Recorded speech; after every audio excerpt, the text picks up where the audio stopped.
Hello বন্ধুরা, সবাই কেমন আছেন? আজকে একটা নতুন রান্নার রেসিপি নিয়ে চলে আসলাম। এটা হলো চিকেন বিরিয়ানি।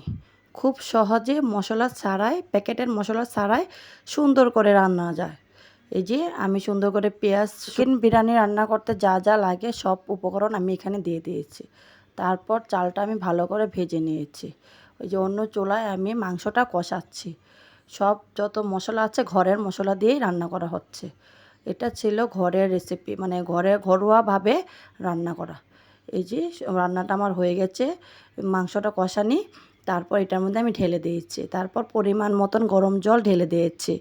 অনেক সুন্দর ঝরঝরে সুন্দর পোলাওটা হয়েছে। মানে চিকেন বিরিয়ানিটা অনেক সুন্দর হয়েছে। আপনারা চেষ্টা করলে ঘরে অনেক সুন্দরভাবে রান্না করতে পারবেন। এই যে আমার রেসিপিটা হয়ে গেছে। খুব সুন্দর হয়েছে, দেখতেও ভালো হয়েছিল, খেতেও ভালো হয়েছিল। তারপর এই যে নাড়া দিচ্ছি আমি। খুব ঝরঝরে অল্প সময়ের মধ্যে রেসিপিটা তৈরি হয়ে গেল। আপনারা চাইলেও চেষ্টা করতে পারেন বাসায়।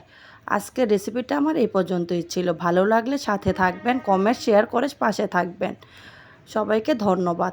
সবাইকে শুভ দুপুরের শুভেচ্ছা রইল। আজকে এই পর্যন্তই। বাই।